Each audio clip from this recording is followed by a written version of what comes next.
As I've thought about some of the ideas that we've been exploring and realizing that we're going to be looking closely into some ideas of Freud, it's come almost to my mind that we should have a couch here. And as I think about some of the ideas that we've been looking at, I wonder if I should be the one lying on the couch. And I wonder whether at times, as we've explored some of these ideas, you think maybe you would want to lie on that couch. But we'll let that go for a while and come back to the issue of the couch soon enough. But I don't say this just in jest, because after all, if we think about it, Kant was a terribly compulsive, obsessive person. In fact, it is said the ladies of Königsberg, Germany, where he lived, could set their watches by him as he walked by their homes at a particular time. And anybody who's going to claim to give the narrative story of the history of the human spirit and claim that he and only he has discovered what the real story is, and now it's completed, well, that, of course, being Hegel, that's pretty grandiose. That's a pretty big claim. And as we think back on Schopenhauer and his pessimism, though he didn't seem especially depressed, he didn't seem exactly, in some ways, normal either. And Marx, among other things, was a very angry man at the way the world is, or was in his time. And think about Kierkegaard. Kierkegaard tells us that the only way we can finally find meaning in life is to go through despair, terror, leaps of faith, and on the other side of reason, realize that though it doesn't make sense and no one could understand it, even ourselves, a very personal relationship to God is the meaning of life, and we could never convey it to anyone else. And then Nietzsche. Nietzsche, in fact, became literally mad. He lost his mind and lived the last 11 years of his life in a state of insanity. It's been said that philosophy is giving bad reasons for what's believed on instinct. Well, what we've at least seen are strange ideas coming from unusual, maybe even crazed people. But of course, I really don't quite mean that and wouldn't have spent many decades thinking about these ideas if I thought they were just nutty. The context in which significant portions of Freud's thought can be placed actually is philosophical. There have been horrendous arguments. Is Freud a philosopher? Is Freud not a philosopher? But the context is very philosophical. Freud himself said he didn't read the poets and the philosophers because he was afraid they might influence him. As we'll see, his ideas are very suspiciously like Schopenhauer's. But in any case, whether he read the philosophers or not, his ideas do fit in a philosophical context, and they have to do with the managing of our psychological faculties.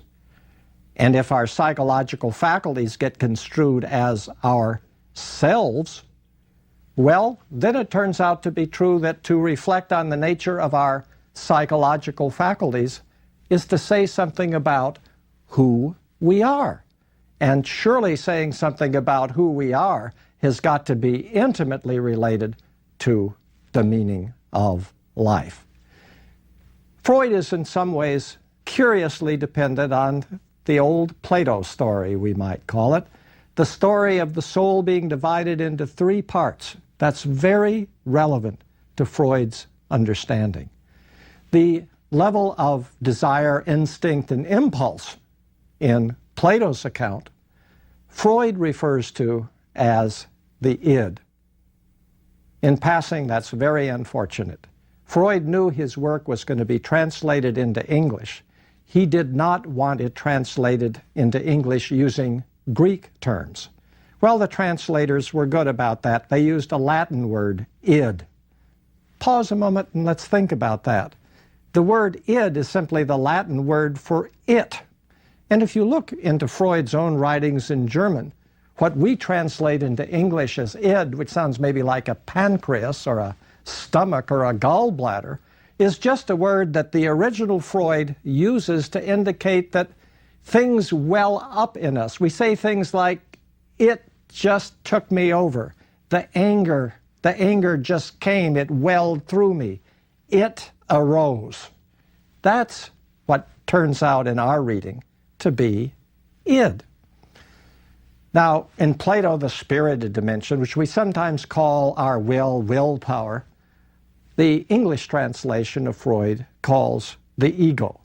And oh, have we heard so much about ego problems, ego trips. But that is just a translation of what would be translated literally from Freud as I, capital I, what I do. But in the translation we get, it's called ego. And then there's a third thing that Freud tells us about our nature, closely related to Plato, and that's that we do have what Plato would have called the rational dimension, but in Freud, in the English translation, why do I say English translation? It turns out to be translated into Latin, so to speak.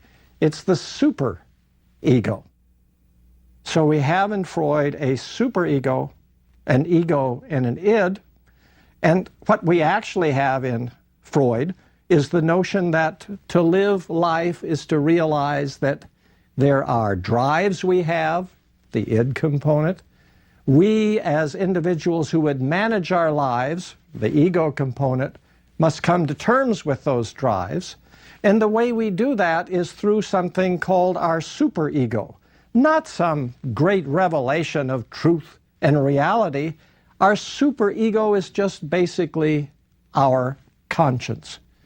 Our conscience has been formed by our families, by our culture, by our historical circumstance.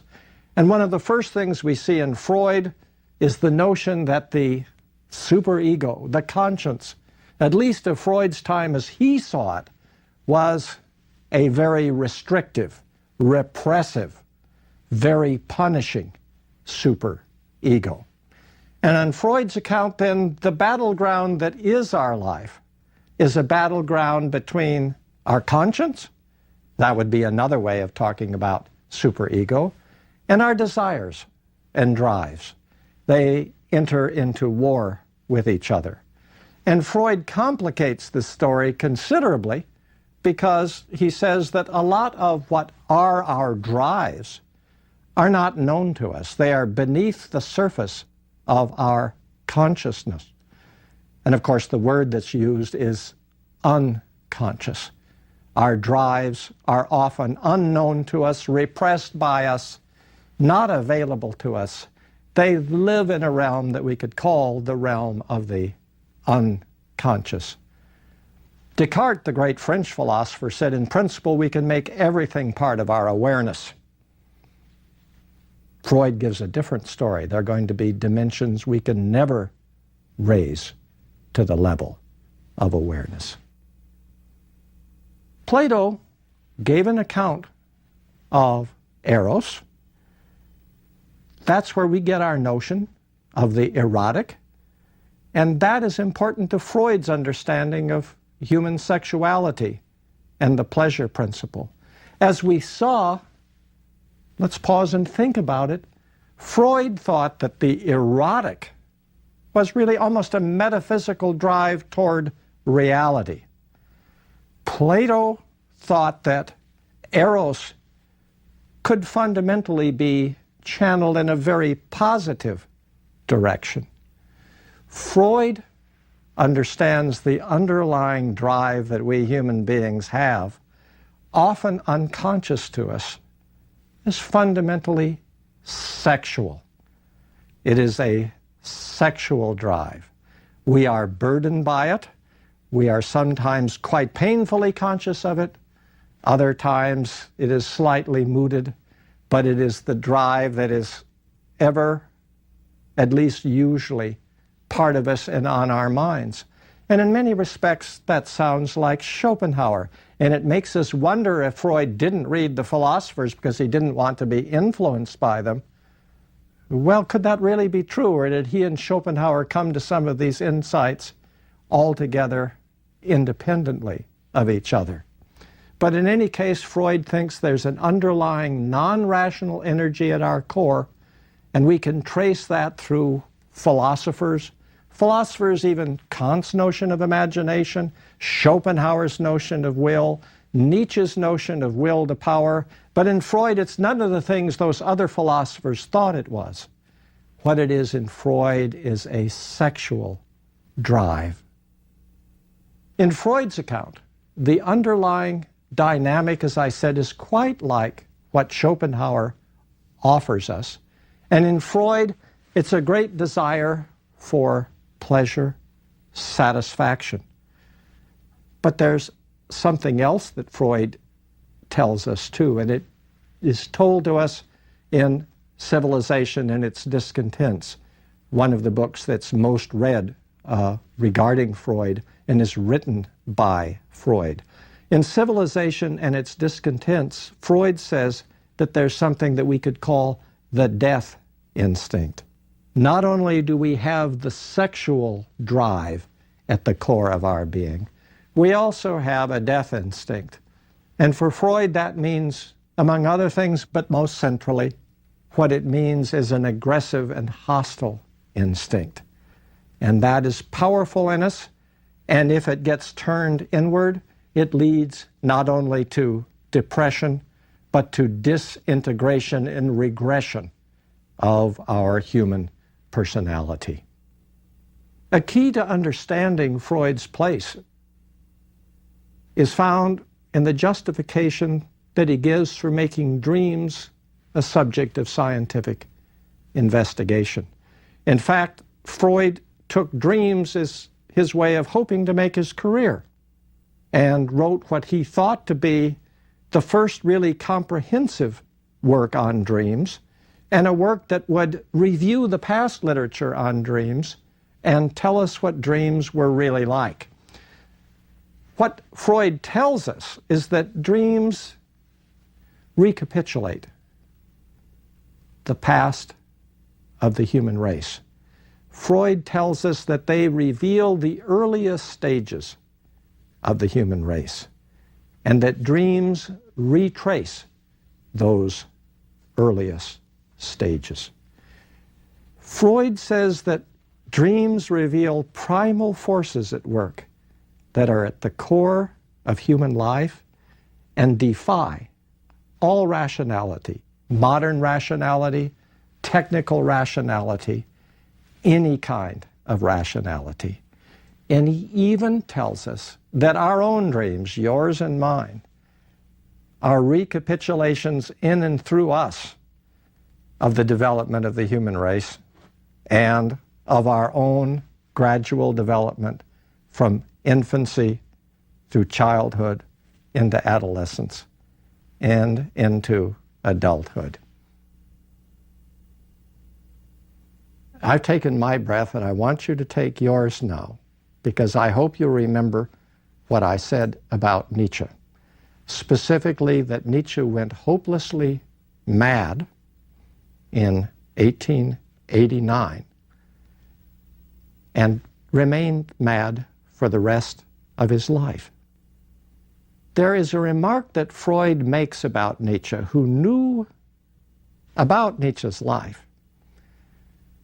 In fact, in passing, the notion that dreams are a primeval relic of humanity is a quote that Nietzsche, who doesn't, Freud, who doesn't read philosophers, takes out of Nietzsche.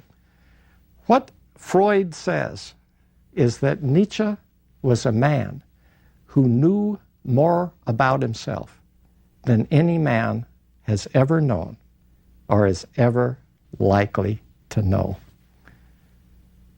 Nietzsche goes mad. Some people think that Nietzsche went mad because of insights which, as an outsider, were forced upon him, not having the security, not having the reassurance of a close, cohesive circle of friends.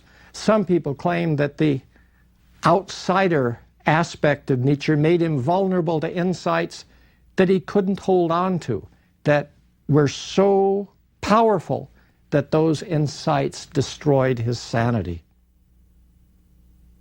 Let's dwell on this notion for a minute because it's very odd. Freud says that Nietzsche knew more about himself than anyone has known or is ever likely to know. Nietzsche goes hopelessly mad. It is a view of many that the madness was caused by insights that the lonely wanderer, the outsider Nietzsche had, and only could have because of being an outsider and a wanderer. He could only have them because that outsider life made him so vulnerable. There are serious questions that are raised through Freud regarding the limits and the dangers of self-knowledge. Greater self-knowledge for Freud is not necessarily a cure, though it might be a help. As we will see, it is not always Freud's view that if you have insights into your nature, that you will get some kind of a cure. What Freud more frequently says is that you will be better able, in a shrewd way, to manage yourself. Freud says the best we can hope to do is to make shrewd compromises with life. That insight, in that sense, is limited. Insight will never prove enough, however important it is. I'm reminded in this way of a story that goes around. People in the field of psychoanalysis will occasionally tell it with a smile or with a look of agony that there was a fight in a bar. And here's how it happened. Two people were sitting in the bar, neither knew the other, and one hit the other. And the fight was broken up quickly, and the man that was hit said, "What's wrong with you? You don't even know who I am. You ought to see a psychiatrist." About a year later, these two guys were in the bar again. The same thing happened. And they were parted, and the man that was hit a second time said, "You did this again. Didn't I say you should see a psychiatrist?" And the man who had hit him said, "Yeah, I did. Now I know why I hit you." This is a story that is told often, challenged by many, but it should at least remind us as a story that insight might have its limitations. Some aspects of Freud's early professional career before the publication of the Interpretation of Dreams reveal important dynamics with respect to the development of psychoanalysis. It's curious that Freud himself is drawn into actual medical practice by circumstances that are quite external to his career plans. He was working in an institute of a man named Ernst Brücke and was very taken with that kind of research work. It was research that he wanted to do, but he was told there was a racial quota system, and because he, Freud, was Jewish, given the racial quota system, it was likely to be difficult for him to progress as a researcher. And it turned out at the same time that Freud was very eager to get married, but this posed a difficulty because at least in Freud's time it was necessary that you could prove to the family of the bride-to-be that you could support her. So reluctantly, not in despair, but reluctantly, Freud decided that he would go into medical practice. And he came in as a kind of junior partner, we could think of him as, with a man named Joseph Breuer, who was working with people that we call hysterics.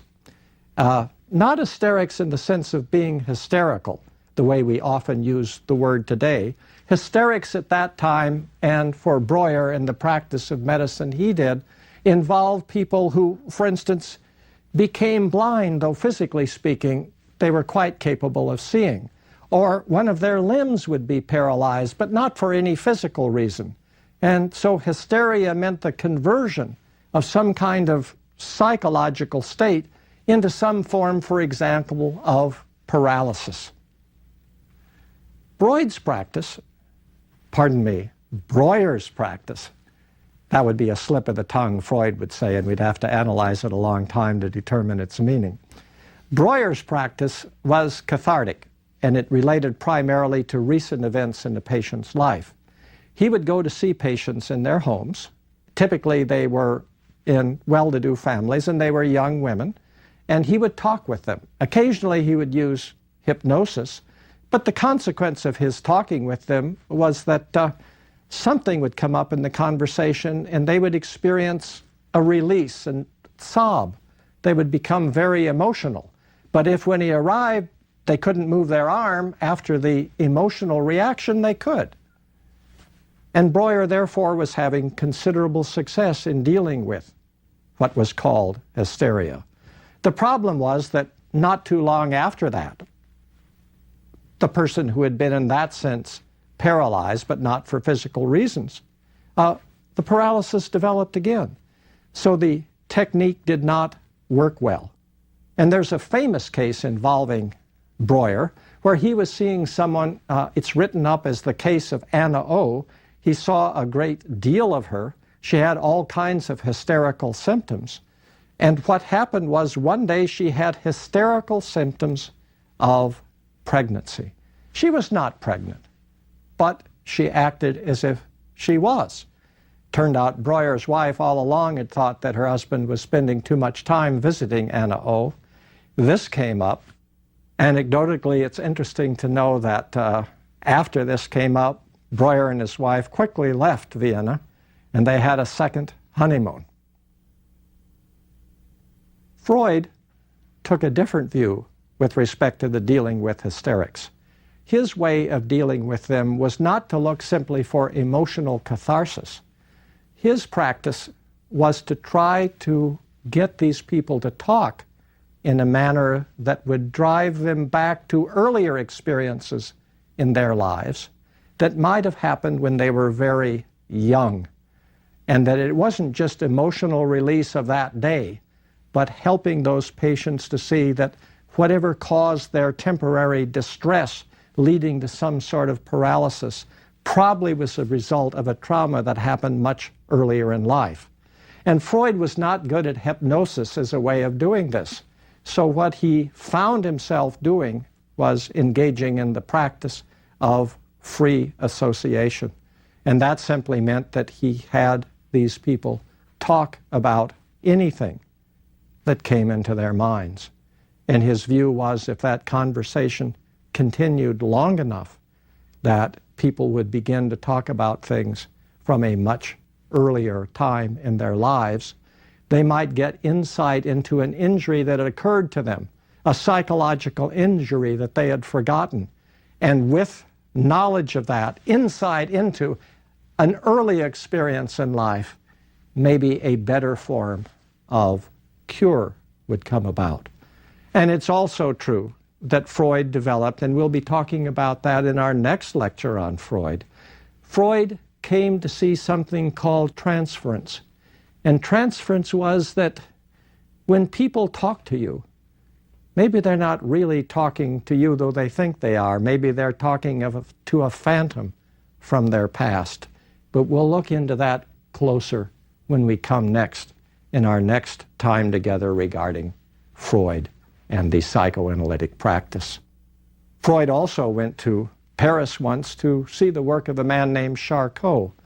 And what Charcot did was hypnotize people, and under hypnosis, these people became, if not paralyzed, you could put them in a frozen state, and if paralyzed, you could remove them from that state. And that suggested there must be a stratum of the mind deeper than the conscious mind. So Freud was influenced by that. Freud caught the notion that there might be a deep insight that could be gotten by looking back earlier in people's lives. And if hypnosis didn't work, if you got them talking about what came into their minds, they themselves may move in that direction toward early life experiences, and that a science could be developed of that sort. Let's move along further in this regard. As I said, Freud is far less optimistic than many of his American successors. He does think that if you go back and look at early traumas and even understand them and get insight about them, maybe the best you can do is make shrewd compromises with life. And one of his fundamental notions is that you work out your salvation through work and love. It's Freud's view that you're sick if you ask about the meaning of life. It must mean either your job isn't fulfilling or your love life isn't right, and that questions about the meaning of life only arise in terms of those circumstances where love and work, one or both, have gone wrong. That's why he's often thought to be reductive, antagonistic about philosophy, about questions of the meaning of life. It's as if you talked about the meaning of life, a Freudian would have to say, got problems at home, got problems at work. This meaning business must mean something's wrong in the boardroom or somewhere. Freud's account of love has two components. On the one hand, part of love is object choice. That means you desire someone. The other component, so central to Freud's account of love, is something he calls identification, a form of self-love. It's a bit narcissistic and never absent. What he means by identification is that you not only desire someone, but they like you the way you like yourself. That's the double whammy. You desire them, and they like you, enjoy you, appreciate you the way you appreciate yourself. This sounds a little unglamorous, doesn't it? It doesn't sound like seeing a stranger across an enchanted room. Or maybe it starts that way, but then it becomes desiring and being appreciated the way you like being appreciated. And these two components constitute for Freud the core of love and the best shrewd hope and compromise we can make with life. Work in Freud, as opposed to love, can mean many things, but it usually includes activity that productively externalizes energies, sublimates drives, and gains a measure of esteem for those who do it. You might be very mad, but if you can channel your anger into a productive activity, and people can say about that productive activity, my goodness, you did that well. Well, that's work that's working. Freud is always concerned about finding realistic ways of acknowledging actual desires, yet actively and effectively engaging the world in constructive ways. He talks much about sublimation. That involves intelligently constructed consolation prizes. There's something you might want that's not realistic to get. To sublimate is to find a substitute that gives you at least partial satisfaction. You see, in important ways, if Freud is right, human life involves the relentless disappointment of deep human needs. And such frustration as comes from the holding back of these deep needs that we may not even be conscious of, that can engender destructive impulses that become increasingly difficult to manage. Freud, in fact, does connect civilization with violence. That is to say, he thinks the higher our level of civilization is, and the more developed our culture, that could only have happened at the price, the cost, of having suppressing, repressing, denying, sublimating basic drives. Since for Freud the drives will never go away, and what we pay for developing culture and civilization is a further pushing of them down. It was actually Freud's view that the most highly civilized and cultured and developed civilizations were likely to be the ones where the most violence would be likely to occur. It's an odd view in a way. We like to think that civilization is a place where violence is diminished. Freud's view is that the way you get civilization is by restraining drives. But the drives don't go away. They keep pushing and pushing. As civilization advances, its very advance requires that you push those drives back. But he thinks at some point they always will erupt in individuals and in societies. Let's look at Freud more when we return to Be Together.